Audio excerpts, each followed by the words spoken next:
Thank you, Mr. Speaker. I'd like to also join in with my colleagues to explain my strong opposition to House Bill 4052 and to urge my colleagues to do the right thing for all of our residents.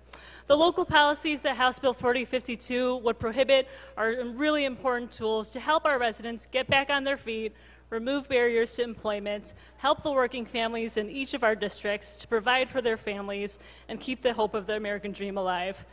I believe that there's a larger question here about what kind of economic development and employer-employee relations do we want here in our states, and why would we take away the ability of local governments to decide what is best? As legislators, many of us talk about allowing local governments the freedom and authority on many matters, and that logic should apply here as well.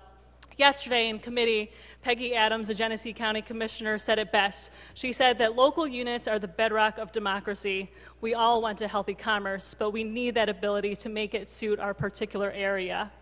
I agree with her, and I believe that local governments can oftentimes best understand the needs of their communities and find the innovative solutions that will help their residents.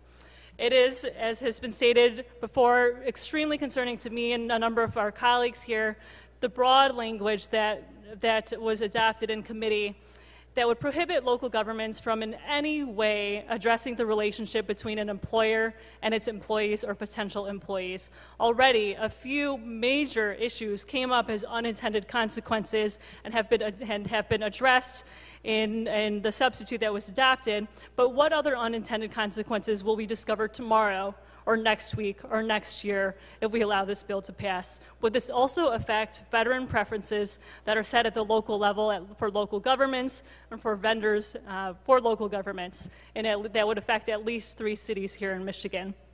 You know, my district has many residents, just like you, who are facing economic challenges and at the same time, a lot of really amazing development projects.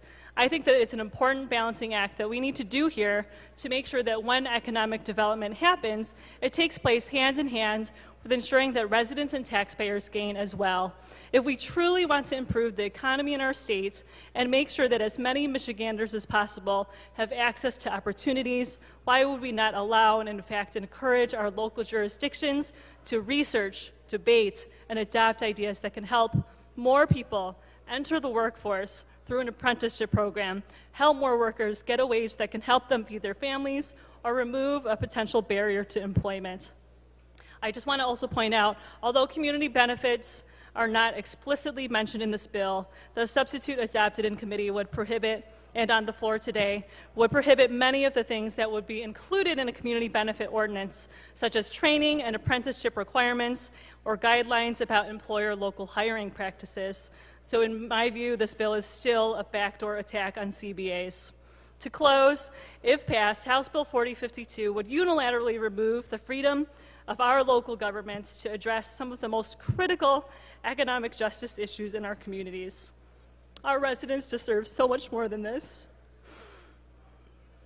And today we have the opportunity to do the right thing for them. Thank you again for the opportunity, and I strongly urge my colleagues to oppose House Bill 4052. Thank you, Representative Chang.